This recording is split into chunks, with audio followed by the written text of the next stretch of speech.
नमस्कार, आप देख रहे हैं न्यूज़ वन इंडिया और मैं हूं आपके साथ अमृता चौहान। लखीमपुर खीरी मामले को लेकर योगी सरकार का शांति फॉर्मूला काम आ गया और लखीमपुर खीरी पहुंचे एडीजी एलओ प्रशांत कुमार यानी कि law and order Prashant Kumar यहां पर पहुंचे और किसान नेता राकेश टिकैत ने प्रेस कॉन्फ्रेंस की जिसमें सहमति बन गई है और मृतकों के परिजनों को 45 लाख रुपए की सहायता राशि दी जाएगी और घायलों को 10-10 लाख की मदद दी जाएगी।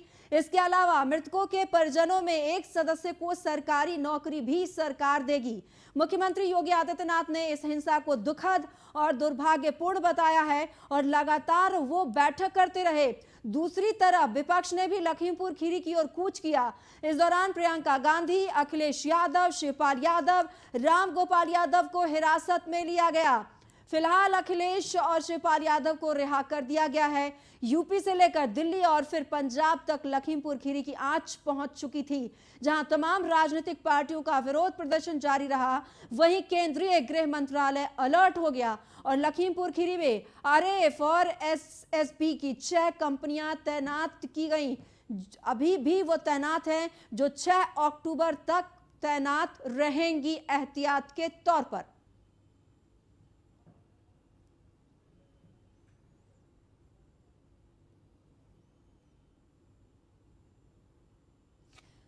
तो आपको बता दें कि आखिरकार सहमति बन गई है। सीएम योगी आदित्यनाथ की जो रणनीति रही वो बेहद सफल रही। शांतिपूर्ण वातावरण में सारी बात बन गई और सरकार और प्रशासन में बातचीत के बाद सहमति बनी। तो आपको बता दें कि लगातार लखीमपुर खीरी मामले में एक तरफ सियासत चल रही थी तो दूसरी तरफ पल पल पर नजर बनाए हुए थे सीएम योगी आदित्यनाथ। और जब बातचीत हुई तो जो घायल हुए हैं उनको 10-10 लाख रुपए दिए जाएंगे और साथ ही जिन लोगों की मौत हुई है मृतकों को 45 लाख रुपए दिए जाने पर सहमति बनी है। वहीं मृतकों के परिजनों में से परिवार के एक सदस्य को सरकारी नौकरी दी जाएगी। तो आपको बता दें कि इसकी जांच भी होनी है। जो रिटायर्ड जज हैं वो इस पूरे मामले की जांच करेंगे। तो सरकार और प्रशासन के साथ समन्वय बनने के बाद ये जो बातचीत हुई वो बातचीत सकारात्मक रही। तो किसान नेताओं से भी बातचीत हुई, किसानों ने सीएम की बात मान ली। दरअसल ये आपसी सहमति के बाद फैसला लिया गया।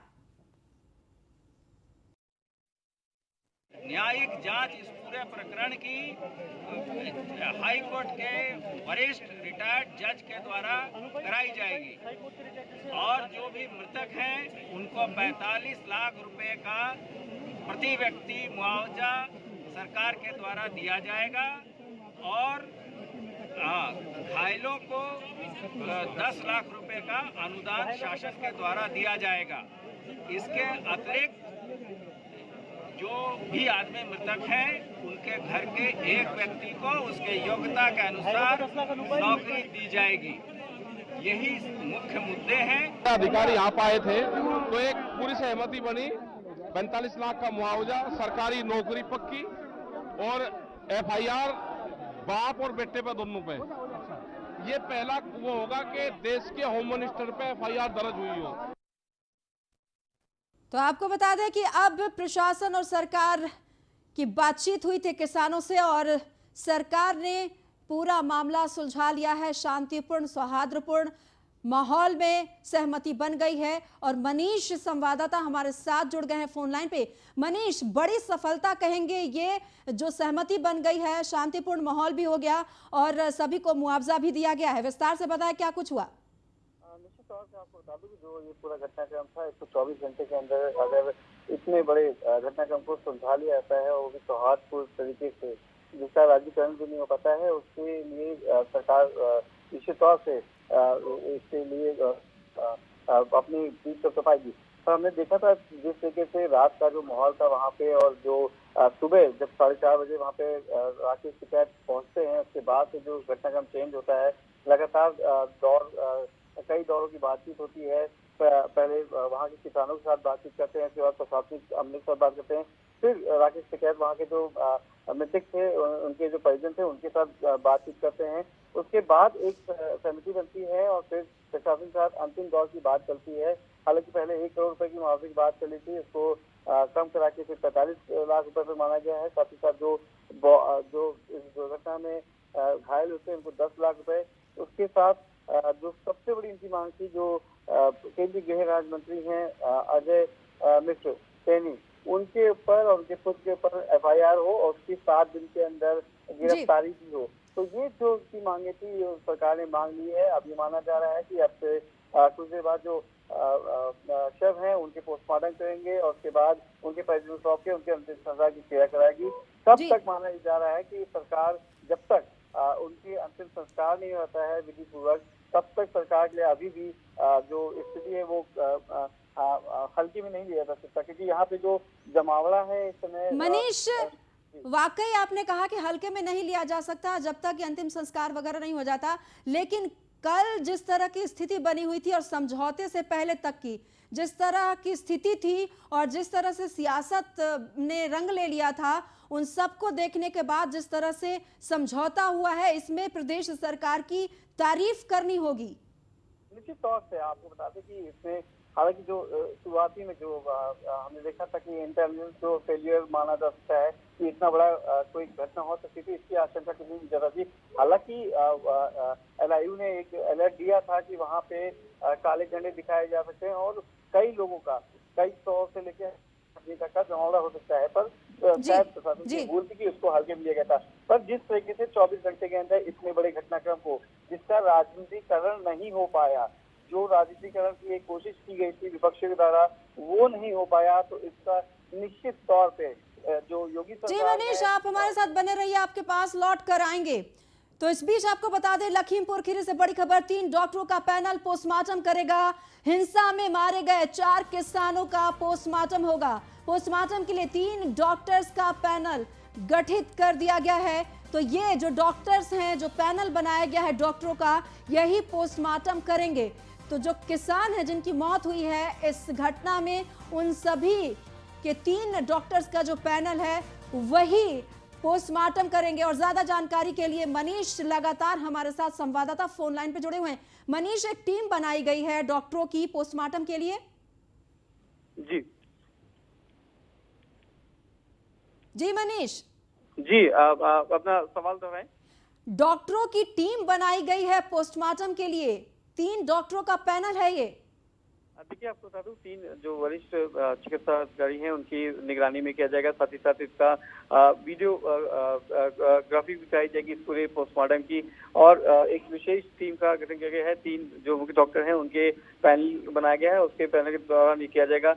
हम इस समय लखीमपुर की तरफ जा ही रहे हैं। लखीमपुर में जो जिला अस्पताल है वहाँ पे किया जाएगा। तो मान लीजिए अब से कुछ देर बाद ये जो पोस्टमार्टम की प्रक्रिया है जी, वो प्रक्रिया कब शुरू होगी मनीष? पोस्टमार्टम की प्रक्रिया कब शुरू होगी? देखिए, अभी वहां से बॉडी मूवमेंट का अभी है कि अभी वहां से पहले बॉडी मूवमेंट किया जाएगा, क्योंकि सबसे बड़ी जो स्थिति है लॉ एंड ऑर्डर की है। वहां पे अभी कई हजारों की संख्या में वहाँ पे जो सिख समुदाय के लोग हैं वहाँ पे इकट्ठा हैं, और देखा था कि कुछ पल के लिए बीच में वो एग्रेसिव भी हो गए थे, उग्र हो गए थे, और उन्होंने मीडिया के साथ भी कुछ हाथापाई भी की थी। बहरहाल अभी वहाँ पे स्थिति शांतिपूर्ण है, और सबसे पहली प्राथमिकता है योगी सरकार की, जो शव हैं उनका पोस्टमार्टम कराया जाए और उसके बाद विधि पूर्वक उनका अंतिम संस्कार जाए। तो माना जा रहा है करीब 1 घंटे का समय लगेगा, 1 घंटे के आसपास ये जो पोस्टमार्टम प्रक्रिया है ये शुरू हो जाएगी। जी मनीष, आपका बहुत बहुत धन्यवाद इस तमाम जानकारी के लिए। तो पोस्टमार्टम के लिए 3 डॉक्टर्स का पैनल गठित किया गया है और माना जा रहा है कि यही डॉक्टर्स का पैनल होगा जो पोस्टमार्टम करेगा। तो लखनऊ से बड़ी खबर इस वक्त की इको गार्डन से रवाना हुए हैं अखिलेश यादव। इको गार्डन से अपने आवास के लिए निकले हैं अखिलेश यादव।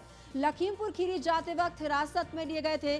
दरअसल प्रदेश सरकार की ओर से सभी राजनीतिक दलों से अपील की गई थी कि वो इस वक्त जो हालात बने हुए हैं उसमें उनका लखीमपुर खीरी जाना सही नहीं है, लेकिन कोशिश लगातार की जा रही थी विपक्षी दलों की तरफ से लखीमपुर खीरी जाने के लिए। तो विक्रमादित्य मार्ग पर अखिलेश यादव का घर है और यहीं पर वो अपने आवास के बाहर आकर धरने पर बैठ गए थे, जिसके बाद हालात को सामान्य करने के लिए पुलिस को इन्हें हिरासत में लेना पड़ा था और उसके बाद पुलिस इन्हें इको गार्डन लेकर गई थी और उसके बाद हिरासत के बाद जब इन्हें छोड़ा गया है तो अपने घर के लिए रवाना हो गए हैं अखिलेश यादव।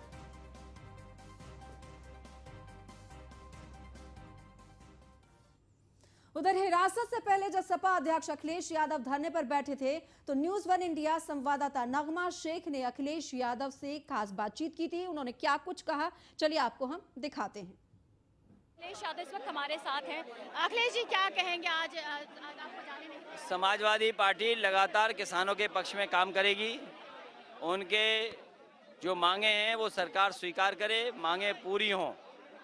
2 करोड़ मुआवजा दिया जाए, सरकारी नौकरी मिले और जो दोषी हैं उनके ऊपर 302 का मुकदमा दर्ज हो। बीजेपी ने 25 लाख का मुआवजे का ऐलान किया है, साथ ही नौकरी देने की भी बात कही। भारतीय जनता पार्टी की दोनों सरकारों की इतनी बड़ी अर्थव्यवस्था है, 5 ट्रिलियन डॉलर इकोनॉमी का सपना दिखा रहे हैं और उत्तर प्रदेश की सरकार 1 ट्रिलियन डॉलर की इकोनॉमी का सपना दिखा रहे हैं। वो किसान को 2 करोड़ का मुआवजा नहीं दे सकते।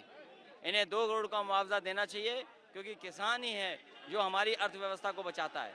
लटेनी मिश्रा का भी कहना है कि उनके जो कार्यकर्ता है वो मारे गए हैं, तो उनके खिलाफ भी कार्रवाई होनी चाहिए किसानों की। ऐसी हिटलर शाही किसी ने नहीं देखी होगी, जहां पर एक गाड़ी में भारतीय जनता पार्टी के नेता बैठ करके गए हों। अब आगे तो पुलिस किसी को नहीं जाने दे रही है। अब समाजवादी पार्टी रणनीति बनाएगी कि इस आंदोलन को और कैसे आगे बढ़ाया जाए। Thank you. ये थे अखिलेश यादव, जिन्होंने कहा कि किसानों को 2 करोड़ का मुआवजा मिलना चाहिए, साथ ही समाजवादी पार्टी आगे की रणनीति बनाएगी कि लखीमपुर कैसे जाए। और इस बीच बड़ी खबर आ रही है दिल्ली से। 43 किसान संगठनों को सुप्रीम कोर्ट ने नोटिस दिया है। हरियाणा सरकार की याचिका पर सुप्रीम कोर्ट ने यह नोटिस जारी किया है। किसान आंदोलन के चलते बंद पड़े हुए हैं बॉर्डर और दिल्ली बॉर्डर को खुलवाने के लिए याचिका लगाई थी हरियाणा सरकार ने और सुप्रीम कोर्ट ने सुनवाई करते हुए 43 किसान संगठनों से जवाब मांगा है। सुप्रीम कोर्ट में 20 अक्टूबर को अगली सुनवाई होगी। आपको बता दें कि दिल्ली से लगे हुए यूपी के बॉर्डर और हरियाणा के बॉर्डर की जो सड़कें थी वो बंद थी और इसी वजह से यहां से गुजरने वाले लोगों को भारी परेशानी होती थी और सरकार को भी काफी नुकसान उठाना पड़ रहा था। ऐसे में हरियाणा सरकार ने सुप्रीम कोर्ट का दरवाजा खटखटाया और सुप्रीम कोर्ट में इसकी सुनवाई जब हुई तो सुप्रीम कोर्ट ने 43 किसान संगठनों को सुप्रीम कोर्ट ने नोटिस भेजा है। और इस पूरे मामले पर ज्यादा जानकारी के लिए ब्रजेश श्रीवास्तव एसोसिएट एडिटर हमारे साथ जुड़ गए हैं ज्यादा जानकारी के लिए। जी ब्रजेश, कहीं ना कहीं किसानों के लिए ये एक बड़ा झटका है, क्योंकि लगातार ये जो रास्ते बंद थे दिल्ली से जुड़े हुए यूपी के और हरियाणा के, उससे लोगों को परेशानी तो हो ही रही थी, सरकारों को भी राजस्व का नुकसान हो रहा था। देखिए, सबसे बड़ी बात यह है कि जिस तरीके से किसान लगातार 11 महीने से सड़कों को जाम करके बैठे हैं। अभी महज 3 दिन पहले ही सुप्रीम कोर्ट ने कहा था कि आखिर क्या वजह है, आपको इससे क्या मिल रहा है, सड़कों को जाम करना, स्थायी तौर पर सड़कों को बंद रखना आखिर कितना जरूरी है और क्या यही एक विकल्प है केवल कि आप सड़कों को जाम कर दीजिए, अगर आपकी मांगे नहीं मानी जा रही हैं तो आप सड़कों को ब्लॉक कर दीजिए। तो इसको लेकर के जो है सुप्रीम कोर्ट ने सवाल पूछे थे। लेकिन अब एक और बड़ा झटका, जिस तरीके से हरियाणा सरकार की एक याचिका थी, हरियाणा सरकार की याचिका पे कहा गया था कि किसान जबरदस्ती सड़कों को जाम करके बैठे हैं, टोल पूरी तरीके से फ्री हैं और इसके साथ ही आम आदमी को परेशानी हो रही है। और उसी पर सुनवाई करते हुए सुप्रीम कोर्ट ने 45 जो किसान संगठन हैं उनको नोटिस दिया है और नोटिस भेज के पूछा है कि अगर किसान बिल लागू नहीं हुआ है तो फिर आखिर आपने किस आधार पर जो है सड़कों को जाम करके बैठे हैं और उससे जो है किस तरीके के समाधान की आप उम्मीद लगा करके बैठे हैं। तो ये अपने आप में बेहद अहम है। सुप्रीम कोर्ट अब इंतजार कर रही है किसान संगठनों के जवाब का और जवाब के बाद अगर वो कन्विंस नहीं होती है तो कोई अग्रिम आदेश जारी कर सकती है। एक सप्ताह में 2 ऐसे जो है सवालात सुप्रीम कोर्ट की तरफ से पूछे गए जो किसान आंदोलन को कहीं न कहीं कमजोर करने वाले थे या किसान आंदोलन के लिए जी। एक बड़ा झटका था। जी, तो बहुत बहुत अब धन्यवाद ब्रजेश इस तमाम जानकारी के लिए। और इस बीच बुलंदशहर से बड़ी खबर, सिंचाई विभाग के अधिशासी अभियंता पर गंभीर आरोप लगे हैं। सिविल डिप्लोमा इंजीनियर संघ ने संजय सिंह पर यह गंभीर आरोप लगाए हैं। Super thermal power plant Khurja को भी प्रभावित करने का आरोप लगाया है। प्रधानमंत्री का ड्रीम प्रोजेक्ट है super thermal power plant. THDC की ओर से 150 करोड़ का बजट है और ये सिंचाई विभाग को दिया गया है। बजट के बाद भी पानी नहीं मिलने से काम बाधित हो रहा है, ये आरोप लग रहे हैं। सिंचाई विभाग के सभी जेई ने मनमानी और कार्यशैली पर सवाल उठाए हैं। मामला तूल पकड़ता देख अधीक्षण अभियंता से भी मिले जेई। अधिशासी अभियंता और संजय सिंह पर लगाए हैं मानसिक तनाव देने के आरोप। नहीं, ऐसा नहीं है। जब से एक्शन साहब आए हैं ये, जब से जो है अजीब सा माहौल इस डिवीजन का हो गया है। सभी को दबाव में लेते हैं, अनावश्यक रूप से जो है सभी पर कार्रवाई करने की मांग करते हैं, जबकि सारे हमारे जो जितने भी पदाधिकारी हैं या सदस्य हैं सभी मेहनत से काम कर रहे हैं, जो भी बता रहे हैं। उसके बावजूद भी आप व्हाट्सएप या वो भी जो सोशल मीडिया है हमारा अपना, उस पर भी आप चेक करके देख सकते हैं। रोजाना किसी ना किसी के खिलाफ रोज लिखते हैं कि मैं ये कार्रवाई कर दूंगा, वो कार्रवाई कर दूंगा। शर्मा जी से हम पर्सनली भी मिलने जाएंगे आज, अभी नहीं है वो यहाँ पे, पहले तो उनको ज्वाइन कराया जाएगा। फिलहाल इस बुलेटिन में इतना ही। नमस्कार।